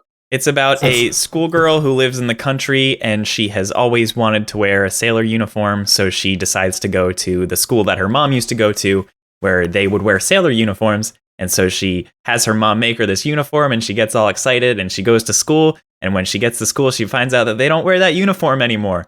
So that's what she wears now, because she's allowed to wear it because it's an old uniform and they accept it. That's just the first episode. Everything from that point on is just a bunch of girls being really nice to each other and just becoming friends. And that's just what the show is about. It's just girls giving each other positive encouragement, and I love it. Yeah, girl wants to wear sailor outfit is half of the first episode and absolutely the only answer to what is the show about. The entire rest of the show is about less than nothing. There is no show I can say is about nothing as much as this show. I cannot tell you what happens in a single episode. It's just normal slice of life school stuff. There's no plot. She's just there and she's making friends with everybody, and I love it so much. It's like not even thematic slice of life. It's not like, oh yeah, it's a slice of life about, it's just this girl is going to school and life plays out. Yep, that's it. And you know, I'm fine with it. I don't need anything else. It's relaxing in a weird sort of way. There are just way too many shots of feet. Tarantino anime. There's a lot of feet in this show. I just tried to look this up to see what her uniform things, and I found a review, and someone's all like, yeah, man, they really want me to look at her feet, though. They're like, just all the time. Just it's as not you were just saying her that, either. I read that sentence, I'm all like, damn, yo. It's everyone. It's just like, oh, here's a character. This is what their feet look like. It's just a strange Somebody's thing. got a fetish. Yeah, like you can clearly tell whoever's making this has a hardcore foot fetish. But it's a show. And I think the opening is so fucking good. And I think everything about it is good. And it looks way better than it should for a show that is about nothing. It's a really well-animated show about nothing. It's not by the same guy who did that short show about tights, is it? I don't think so. But, you know, I'm sure that the creator of this watched that. I mean, if the tights covered their feet, then maybe not, right? Yeah, I don't know. I don't know the rules of foot fetishism, but I'm sure that there's something to be enjoyed. Now, something I've noticed as I've watched the show, and maybe I'll ruin it for you, oh no, because as I've been watching the show, and I haven't looked it up yet, and I don't know why. Maybe I just assume I'm right. But whether it's just this team at Cloverworks and they have this style, or probably most likely it's the character designer, I'm like, this is the dude who did Promised Neverland. Oh, because absolutely. They got those droopy eyes. Absolutely. Yeah, and I've been thinking that every episode. I'm just like, these faces are fucking, like, what is going on here? Because you talked about how much you hate Promised Neverland faces the entirety of both seasons, and you're talking about how great this show looks, so I didn't know absolutely. if I was Yeah, I think their faces look fucking dumb. Okay. But I still like the show a lot. And that's I didn't look up to confirm whether or not that was true. It was kind of just like a thing I felt in my heart. I'm like, oh, this is the Promised Neverland person. Exactly. It's such an obvious look. Yeah. You can't really miss it. It's just so much face and so little face at the same time. Like their eyes are like dripping onto the ground. Yeah, basically. I just keep thinking, I can't remember his name, but the one fucking kid in Promised Neverland with like the white hair, and his eyes were like the size of like a dime, and his mouth was just like 10 feet above his chin. And oh god, what was his name? I'll find him. I don't see anyone with quite the same amount of forehead real estate. Yeah, see, I was gonna say, like, The Promised Neverland already had that kind of weird face proportions from the manga art, so I didn't notice the droopy eyes as much, but in this show, I felt like they really felt out of place, and so, yeah, the entirety of every episode, I was like, oh, Promised Neverland eyes, interesting. Yeah, they're there. It's... I try not to pay too much attention to them. That makes sense. Yeah, they do have a weirdly droopy quality. Yeah. Like that's if that's what I always think. Creator, and you just turn the eyes down. Right, exactly. Like, pick your eyes up; they're gonna fall off. Pick them up. What are you doing? But yeah, that also, show's fine. It has the good kind of Yuri vibes that like that's not like what the show is focusing on, but they're there, and that's the best kind of Yuri. So obviously that's another driving force compelling me to put it so high on my list. Oh no, I accidentally just typed in a kebi and hit Google image search, and I got the weirdest looking fucking fruit I've ever seen in my life. Spelled the same way? Yeah. Huh. Yeah, apparently it's a creepy. Oh, you're weird. right, it is a weird fruit. Huh. Yeah. Interesting. Huh. That's our poor viewers or listeners rather. If only they were viewers. Sorry. I mean, listeners, you can all go Google it. Google it's it. It's fucking weird looking. So that's that. Now I want to taste one of these. Alright, I suppose it's alright if you guys gush about Attack on Titan for a little bit. Okay. I've tried to hold it off. Yeah, it was bound to happen eventually. Yeah, it's only one of the most popular series to ever come out.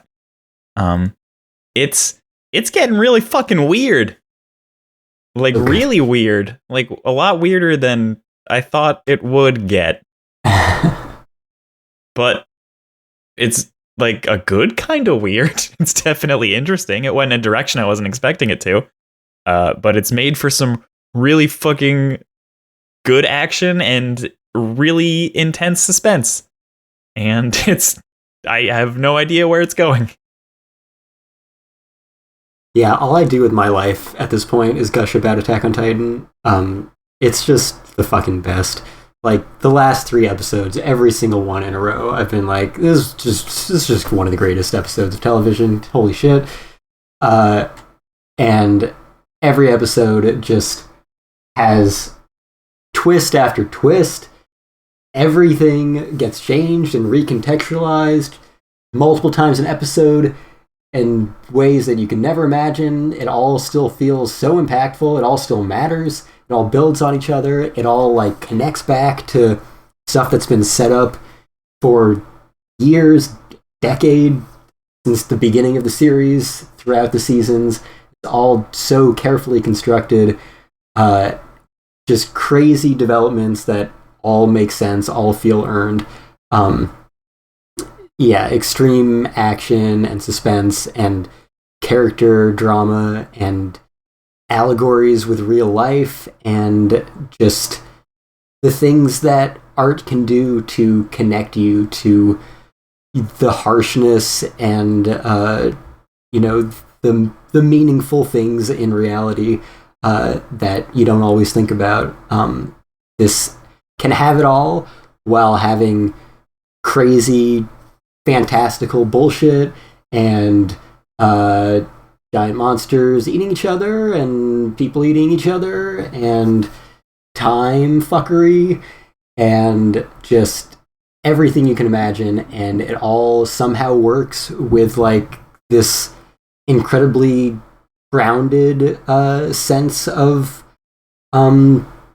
like political and historical allegories, and the main character is still extremely enigmatic and changing every moment, and at any point he could seem like the worst villain in the world, but we still don't really know what's going to happen.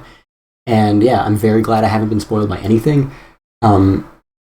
It's one thing I know is that every episode I check how many chapters it adapted, what we have left, how much we need to adapt the rest based on the rate of adaptation that it's gone. And we're not getting through it this season based on that. So it seems like we're going to have like a movie finale, because we've only got 87 episodes total. And consistently, anytime I try to calculate based on its rate of adaptation, at any point, it's always at least 90 episodes we need.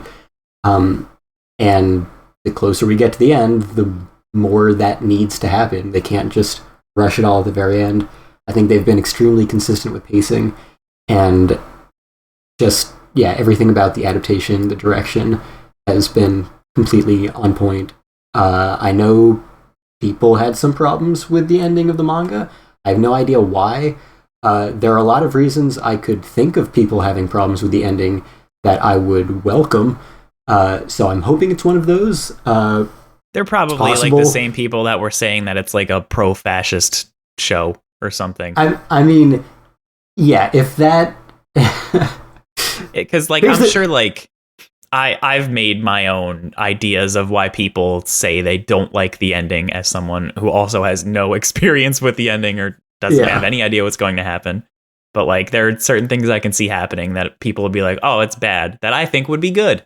Right, exactly. I hope it's ambiguous. I hope it's not a happy ending, because it would be completely disingenuous for Attack on Titan to neatly wrap everything up at this point. Yeah, like, that's absolutely not what has made that show powerful for this entire time.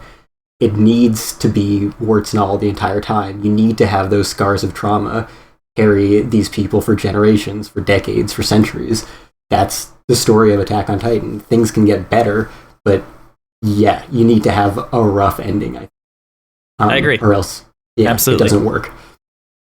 But yeah, the thing about the the fascist argument is, like, we talked about, I think when we were doing our top 10s, and I had Attack on Titan there, and people were like, it's not over yet. And and something was brought up about, like, what if it turns out it really is fascist? Here's the thing about Attack on Titan. Everyone who says that is a fucking idiot. And the reason that's obvious is because the show is so blatantly anti-fascist because it doesn't say anything politically. It absolutely shows and does not tell. You see this from an objective perspective, from the widest possible angle, and then you see it individually as deep and visceral as possible from the perspectives of every individual throughout every aspect of the conflict, every political spectrum, every side of it, and in almost every case, they're all victims of these systems and these institutions that they have no control over, and they are just fighting as best as they can to make it through life. And what's incredibly obvious throughout all of that is that war is awful, imperialism is awful, fascism is awful, and it destroys people, and it warps their minds, and it makes them do awful things that the characters, like, we've seen characters that we've loved from the beginning of the series do completely horrendous things because that's the corner they found themselves backed into. And every character in the series is a morally and ethically complex individual. None of them approach these situations in exactly the same way as anyone else. So you get to see those morals and ethics, their nature versus the nurture of the environment they found themselves in. you get to see those clash within each person and see how they come out of it and decide what the least of all the evils they have available to them they want to go with. And that's what makes it fascinating and what makes it so real and so human, and what makes it so absurd to think that it's saying anything good about fascism or even trying to like portray a specific message in any exact terms. It's just showing you through, comparisons to actual history in its own fantastical way, how bad these things are and how much they damage people from a human perspective. So yeah, yeah, but there's fascism in it, so it's obviously pro-fascism. Right, exactly. There are always going to be fucking people who just think that something is supportive of another thing because it exists within that thing. And that was a really shitty sentence, but I think it gets the point across. Attack on Titan is as pro-Nazi as Schindler's List. Exactly. There are Nazis in both of them, and so they are both in support of Nazis. And like, it borrows so many things from different aspects of history and mythology and fantasy and throws them all together and has a lot to say about, the human condition in general and war in general. But like, I think just the fact that the first image we saw of Marley was like pretty on the nose Holocaust imagery, that's all it took for people to be just like, oh, well, Attack on Titan is Nazis. Fucking JoJo's Bizarre Adventure. Everyone in the universe has the biggest heart-on for JoJo's Bizarre Adventure. That show has a literal World War II German Nazi party member who's portrayed as a likable character. And no one has ever spoken about that. Because JoJo's isn't like popular. Attack on Titan is popular, and so it must be killed. I guess so. I guess that's how you get the clicks, is generating the most controversy over the most popular titles, even if that controversy has to be completely manufactured. People are dumb, and so we can't expect them to not be dumb. And so neither. I guess it's just on us to call them out for being fucking morons. So yeah. So neither of you guys have read the manga then, or have? Correct. I'm okay. No, I have read some of the manga, but I've always been well behind where the anime has been. Because weirdly enough, I know how this ends. Well, don't say anything. That's the one thing I got spoiled on. So I'm listening to you guys and juxtaposing it to what I know about the ending. Yeah, no, we know. I know the entire ending. So it's interesting. I also know the entire ending. Oh, do you do too? Yeah, I that's probably the only anime thing that's ever been spoiled for me, and I couldn't avoid it. Well, I'm glad that the two people who are watching the show have not been spoiled. Right. Yeah. So, good on you guys. It's the one thing I couldn't avoid. And I guess because my feeds like blew up when the manga ended, and it was just like one Reddit post or something that was just like, shit. Not that it really matters because I'm not watching it or reading it, so by the time I'd ever get around to watching it, I'd either forget or wouldn't really care anyway. And who knows, the anime ending could differ from the manga ending. You never know. Yeah, it's possible. It happens a lot. Stranger things have occurred. Mm-hmm. That stranger things have occurred. But yeah, I think you guys ready to move on? Are you finished? you better stop me while you can. Yeah, I think that's probably a good idea because I'm sure you could go on forever. I mean, as much as I enjoy hearing you blow up about stuff, it's so good. We should probably move on a little bit. No, I enjoy you hearing you angry about things more often. Oh, I do not enjoy being angry about things. I love being angry about things. That's like half of my personality. It's just being rage filled. Just getting mad at small things and blowing them way out of proportion. And making them ruin your entire day. Yeah, exactly. That's me. I have too many real things to be mad at lately to get mad about fictional bullshit. Yeah, I like to enjoy my escapism. Not that Attack on Let's Titan think- is a great example of escapism, because it is, it makes me think about real terrible things, which is good. But then let's shift to something that is also super enjoyable, and that is the ranking of kings, which I just thought about this, Kestrel, the other day. For a show called Ranking of Kings, there has been no ranking of kings. That's accurate. Yeah, the entire premise of this whole ranking system has been explained one time. And By one guy showing up. and that's it. So I'm assuming that's because once this is over, the show and manga may keep going, and then we focus on that, almost like this is a prologue to the show that we're watching in actuality, and not like the meat and potatoes of the the real set piece sort of deal. Considering, the rankings have been brought up in like as almost like a throwaway concept in a way, since it's mostly we're watching Boji and, Miranjo and this whole saga play out. But this show fucking rules. Like, this is one of the best things I've watched in quite some time. Like, it's amazing. Like, I watched it.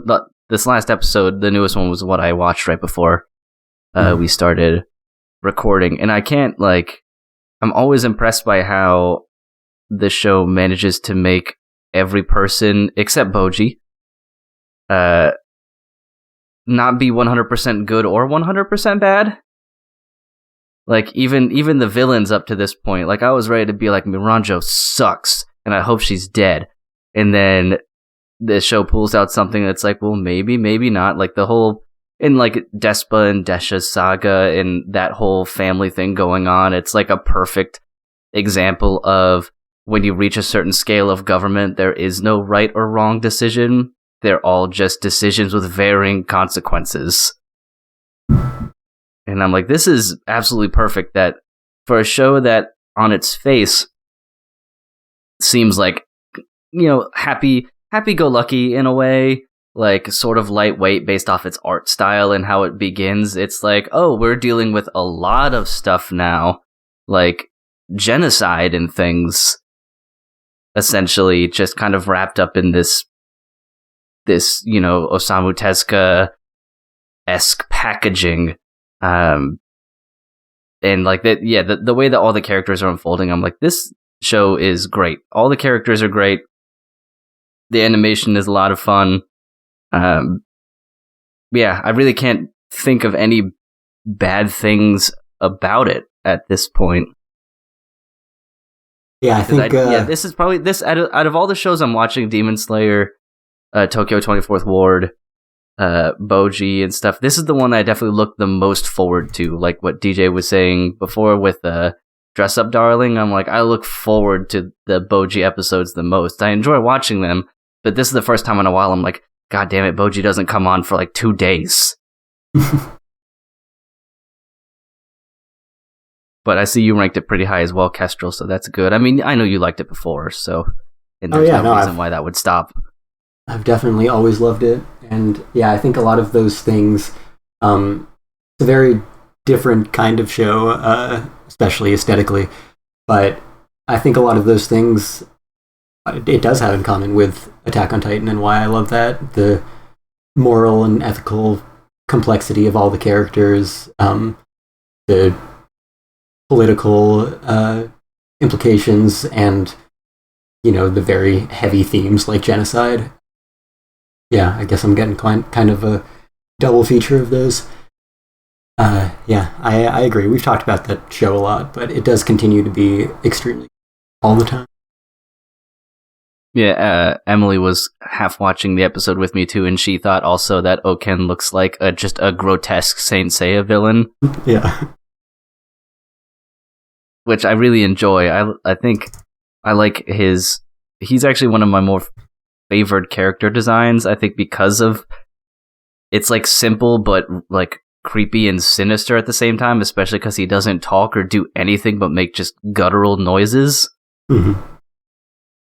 Because he's gone completely insane, essentially. So I think maybe the simplicity of his design adds to like the creepiness factor, because he's just a walking suit of armor with a lot of hair coming out the back at this point. Right. But I definitely enjoy, or Murderface. But that Ramba Murderface. Yeah, Ramba Murderface. But those are just because of the way that he looks compared to two other characters I enjoy. So he gets a pass on that for entertainment reasons. The show's great. I still listen to the opening theme every once in a while. I saw it wasn't on like the best openings for Crunchyroll Awards, and I think that's a hideous mistake. Because the opening is catchy and fun, and the like animation what it shows on the show is really nice as well. So I wish that would have been on there. But I'm many things, but in having good judgment of opening themes is not one of them, because I'd fucking hate the Tokyo 24th Ward one, even though it's from a band that you like, Kestrel. Well, I like pop punk, so I'm not gonna say that all the bands playing at the When We Were Young festival are the greatest bands of all time, but I still love them. Yeah, I mean, I figure not every song that a band releases is gonna be a banger gold record, because they also did the Vinland Saga, and I didn't mind that one. I thought that one was fine, but I tried to give the Tokyo 24th Ward OP by, what was it, like Survive Said the Prophet? Is that what they're called? Yeah. That close? Yep. Okay. But I listened to it all the way through the first time, and I was like, this sucks. And then I tried it a second and third time, and by the fourth episode, I was like, no, I just can't do this anymore. And I skipped it, and I was like, unfortunately, I can't find anything about it. But yeah, the Ranking of Kings one is great. My brother even listened to it outside of the show, which absolutely never happens. For any opening theme of any anime, he goes out of his way to listen to that song. So, are you talking about the first one or the second one? The second one, the new one. I mean, The first one's good too. Yeah, I mean, the second one wouldn't have been in the Anime Awards because it wasn't until here. Well, it should be retroactively added. Well, it might make it next year. I guess that makes sense. I suppose because I saw other stuff by Ranking of Kings, I thought they were just taking everything that they knew about it at that particular time, but maybe when they made the ballots or whatever, the show wasn't in the second core. I honestly don't know how any of that works. Yeah, I mean, it's for 2021, and Ranking of Kings had one core in 2021, but it didn't have this ending, or this opening in 2022. It wouldn't have been... Well, this shit should be on the awards ballot for this year, then. Yeah, and this is another one that I feel like I should look up. It's not as obvious as like the character designs in those Cloverworks shows, but this opening reminds me a lot of the second Jujutsu Kaisen opening. So I'm curious if it has some staff.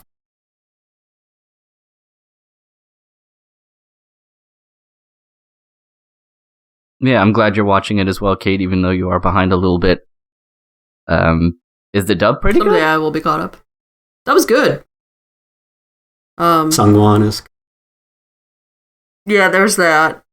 No, it's good. It's solid. It's I don't know what else to say about it. Mature? I mean, I don't. It's a show. I mean, the show is of mostly adults, so it's just I don't know, not a lot of the typical like I'm a teenager voices being used. Yeah, I'm glad it has a good dub, because it is one of those kind of like, Western type fantasy shows. There's nothing Japanese about it, so it's nice when you can watch that in English.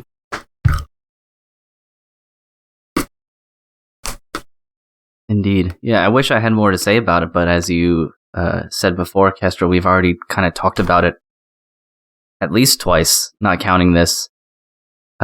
Just because of how good it is and how we wish more people watched it and how it just is a victim of unfortunate promo art. Yeah, I mean, the aesthetic in general isn't going to appeal to everyone. That's why I didn't watch it. Yep. I was mainly talking of the whole, like, Boji sitting in his boxer's head. Right. A lot of people were like, this show must be bad because of this image. And it's like, yeah, but once you understand why, and it happens, like, in the first episode and then never happens again, So it was an interesting pick for promo art because of that, since he's only in his boxer shorts doing that shit for like 5 minutes of the first episode. So it's weird that they would choose that when they could have just had him sitting in normal clothes and it would have been more accurate in a way. But yeah, I know that the aesthetic isn't pleasing for all. Put it in one way. Yeah, that's a good image. But yeah, I suppose we can then move on, especially because Kate's behind, so we can't talk too much about what is currently happening. Is there anything that you guys want to talk about in particular? We've kind of bounced all over here, just picking random stuff from the top of the list to shows that people have dropped. I will briefly say that I think Slow Loop is a show that follows in the footsteps of Eurocamp in that it's a sort of focused Iyashike series that dedicates an ample amount of time to educating you about one specific thing, and in this case, it's fly fishing. And I think it's an Iyashike show about fly fishing. It's a little more focused on like the cutesy aspects than a show like Eurocamp is, but it definitely feels like it's going for the same sort of relaxing vibe. It just doesn't accomplish it as well. And the main characters, because there are two of them, it's about a girl whose father passes away, and like that's why she got into fly fishing, because they would do it a lot when she was younger. And then there's this other girl who her mom dies, and so their parents remarry, and that's how they meet each other. And it's very much like a Shimarin Nadeshiko type relationship, where the one girl is like an airhead and hasn't really ever experienced anything like this before, and the other one is really good at it and sort of just like takes her under her wing. So it's like they have that sort of dynamic. And another fun thing about that show is that Naotoyama, the actress for Shimarin, sings the opening. So I thought that was like a fun little thing. It's good. It can be better, though. I do like it for what it is. Cool beans. Anime continues to astonish me with what they make shows about. Yeah. Fly fishing is at once surprising, but then completely not surprising at the same time. Yeah, that's why I watch. I'm like, what can this show possibly be? And I like it so far. It's I played a lot of fishing games when I was a kid. Like video games and stuff, and so like fly fishing was always really cool to me for some reason. But yeah, it's cool seeing a show that knows what it is, I guess. Did you play Sega Bass Fishing? Probably. I think Real Big Fishing was the one that I was like super into for PlayStation 1. Nice. Yeah. There's always something about those games, like fishing, and they're really relaxing. Lawnmower Simulator is one that I played recently. I almost bought that the other day. No. It's all about Power Washing Simulator now. That's another one. I just wanted a simulator game. I was like, I want to do mundane tasks that I don't want to do in real life in a video game because it's enjoyable if it's not real. Yeah, I've played my fair share of those. They definitely have a relaxing feel to them. It gives you a sense of accomplishment. Like, oh, I did this. I'm so good. And then you like lean back in your computer chair and a single tear runs down your face. I did that. I had a similar experience with the lawn mowing simulator after I finished a huge lawn and didn't destroy any flowers. I was like, yeah, that's how you fucking do it. I'm the fucking best lawnmower simulator player in the world. Yeah. And then it comes time to mow your lawn and you're just like, fuck.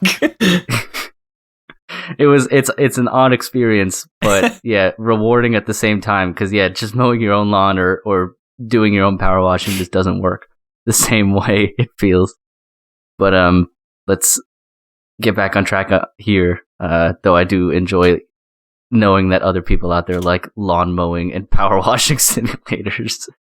I mean, I think we can just hope that there are anime about those in the future. I would absolutely watch an anime about a landscaping company.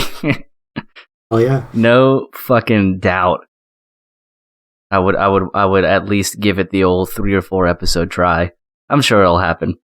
It has to happen. But Kestrel, is there anything in particular that you wanted to pick off your list that we haven't covered yet? No, not really. Like I said, this is probably the least I've ever watched. So it's basically like 3 masterpieces, none of which are new shows.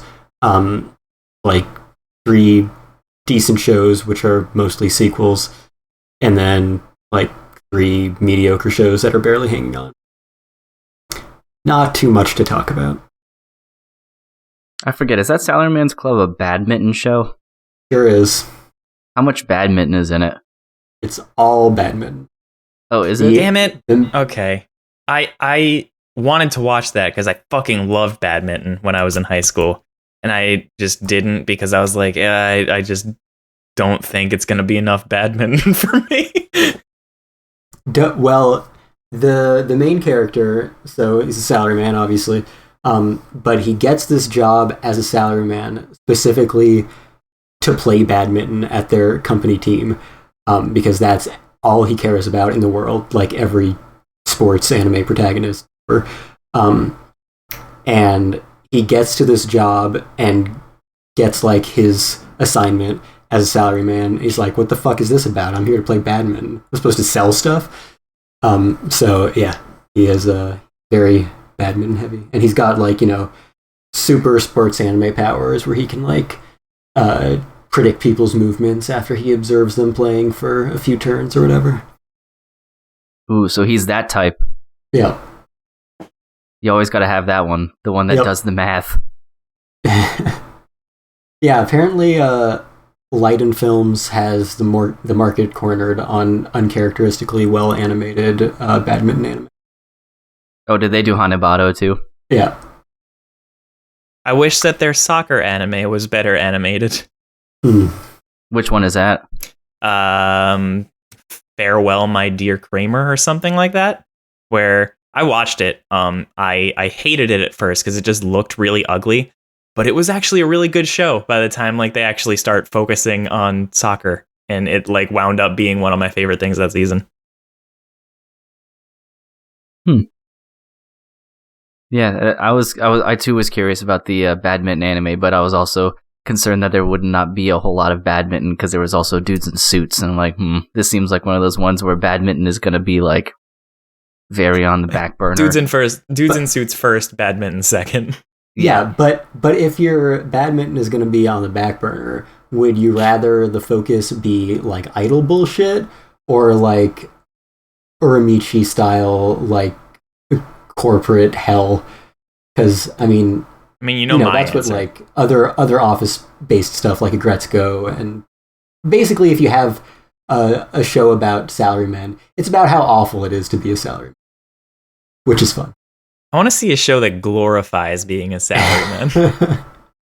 I mean, this show, again, it's mostly about badminton, but it's, I guess because it's on the back burner, it's more positive about being a salaryman, because, it's like, yeah, we gotta work together in our sales job, just like we work together in our badminton doubles.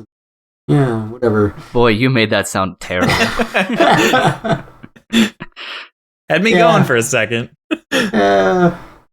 Didn't stick the landing.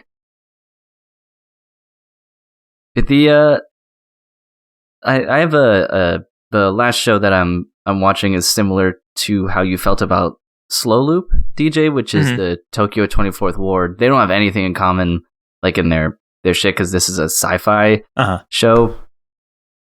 But it's good. But I feel like it could be like great if it just fixed a couple things. Like I could go into it more, but I don't want to ramble on too much about it. Essentially, it just has a scaling problem. Like the first episode has like dudes outrunning trains, and it's either save the one person stuck on the train tracks or derail the train and kill hundreds of people. Like it gives you these moral quandaries. Like they literally open with the trolley problem. That's not good. Yeah, that's how they open. But they even directly reference the trolley problem later, because that's how all the problems actually come up. Like all of the things that the three dudes have to solve as their like pseudo superhero group are all trolley problems. And then they try to circumvent the trolley problems by making a third solution. What if we just build another track? Essentially, they're like, well, I don't like either of these, so why don't we just do what we can to find a different one? And in that, it's really good. I enjoy that part because out of all the times they've tried to save people, they've only really been successful once. And the other couple times, there have been like casualties and people have died. Because either it was unavoidable or they fucked up because even though they're a team, they don't communicate with each other. So it's kind of like, what if the like three people who tried to play superheroes actually got superpowers, kind of? Except one of the people's superpowers is just bureaucracy. But the main problem that the show has that could be easily fixed is it has a scale problem, like I was saying, because the first episode is great because it's this trolley problem that's both literal, like it's a very literal trolley problem. But then after that, it cuts to, well, these jerks want to ruin a food festival. But then it cuts to the main problem is not the food festival. The food festival was just the show having an excuse to bring all these townspeople together because it drops a tornado on them. Like out of nowhere. Oh. So then their goal is, well, do you a bit like evacuate everyone over the bridge and then the weak people who can't keep up with the crowd die? Or do you pack everybody into the shipping containers that the restaurants came in, but then all the people who were courageous and helped will then also die, but the weak people will survive because they're in the things. The containers. And of course they try to find a different route and the three of them don't really work together very well, so they get in each other's way and they like 20 people end up dying or something.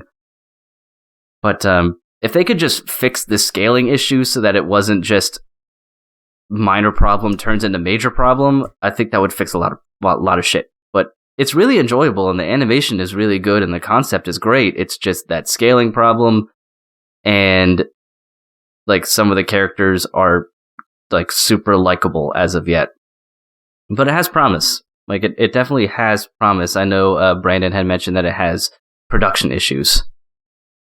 Well, yeah, I think that's the third Cloverworks show this season, like the one that I'm not watching. Yeah, so that's probably why. Yeah. And I feel like this always happens to one of their shows when they put out 3 in one season. Yeah.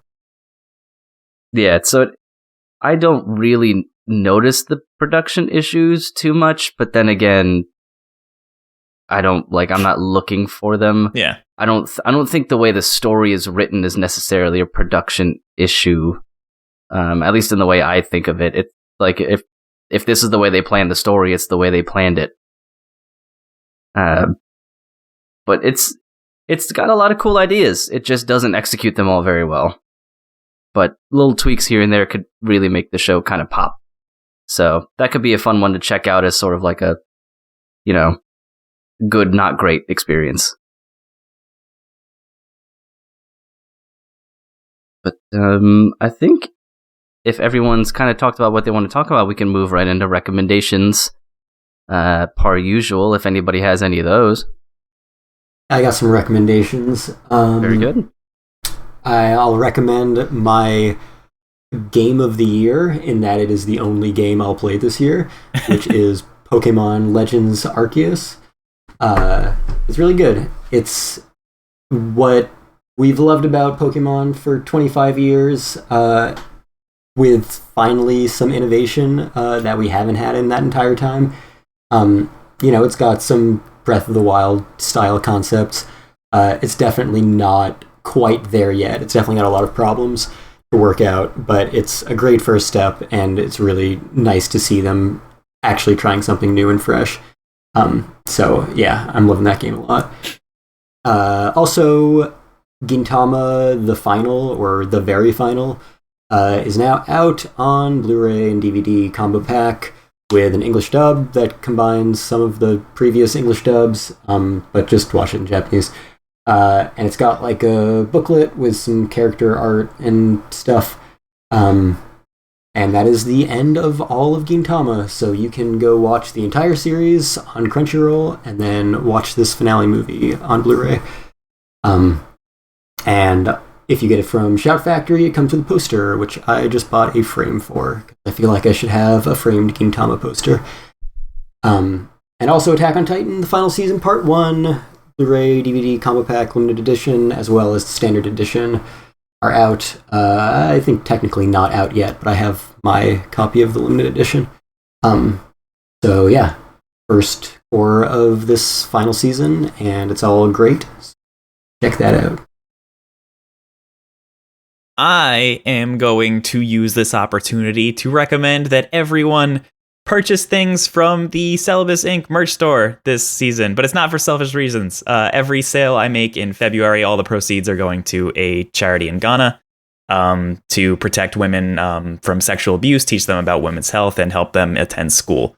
It's called the Self-Help International Organization, and like I said, every single dollar I have is going towards helping them in February in honor of Black History Month and the newest character in my game, who is from Ghana.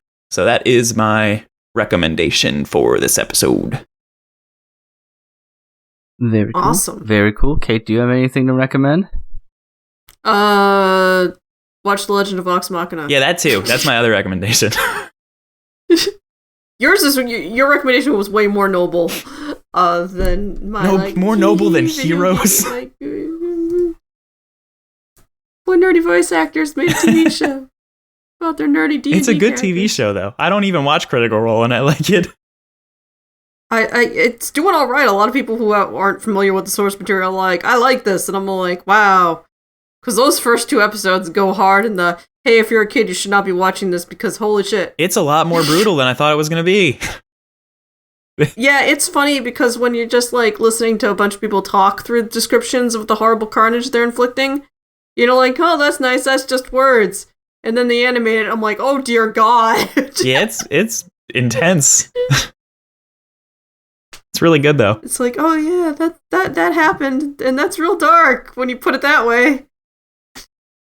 Where is it? Is that a Netflix show? It's on Amazon Prime. Amazon Prime. That's right. They're dropping 3 episodes at a time, so that means next week it will be done for the first season. But there's a second season that is supposed to happen, which I don't think is enough time to cover the rest of the series, so hopefully I get at least a 3rd season. And that should do it. But who knows? That's an interesting release schedule. Yeah, they were kind of doing that with somebody that, what was the other animated thing they did? Invincible? I don't know. There was another show that they did that were dropping in 3-episode chunks. Netflix did that with Arcane as well. Yeah, so it's like a sweet spot for like, like having people be able to discuss a thing, but dropping enough that it's like, oh good, this is a chunky part of this to watch and ingest. Yeah, I can see that because I can't remember if we talked about it here, but I think it was when we talked about our yearly review that JoJo felt like it didn't get as much hype as usual because it was released in like straight up bingeable format on Netflix rather than week by week, so it felt like it just came and went. Yeah. So nobody was really even talking about it. So releasing 3 at a time still gives you that buffer to generate hype and discuss and things like that rather than just dropping the whole season at once. It was good at the beginning of the season because they got through the first 2 intro episodes and then hit the main story beat for the season, so to hook people. So yeah, it works well in some forms and fashions. Yeah, so I think I think this may be the first time I don't really have anything to recommend. At least that's even like anime or manga or animation related whatsoever, except for maybe the Netflix movie House, because that's stop motion and really fun, and I think it may be by the same people who made I think it was called like Cake or like Big Slice of Cake, which was a British outfit, but that's creepy and cool, and stop motion is a lot of fun, so watch that. But that's about all I got, so I think we can wrap everything up. Kestrel, where can you find us and where can you find yourself? You can find us wherever you find podcasts. Please subscribe, rate, and review. We are on Apple Podcasts, Google Podcasts, Spotify, Stitcher, SoundCloud, Amazon Music, Alexa, iHeartRadio, fandompost.com. You can find us on social media and, follow us, share our stuff, and get in contact with us. Twitter and Facebook at Fandom Post Radio. You can also listen to the podcast on Facebook. You can also get in contact with us via email, fandomppostradio@gmail.com. And I'm on Twitter at FullMetalYoma. Read my weekly reviews of Attack on Titan final season. I'm on Twitter at DJ No Style. Read my random thoughts. Very cool. Kate, how about you? I am on Twitter at SonicBug, mostly retweeting other people because I'm boring, but other people are interesting. And as usual, you can only find me here on the podcast, for better or for worse. But we want to thank everyone for listening, and tune in next time. I'm sure we'll have another interesting topic to talk about, or at the very least, I'll try to get Kestrel to rant about fascism and Attack on Titan again. Adios. Certainly talk about Attack on Titan. Peace out. See ya. Bye! Okay.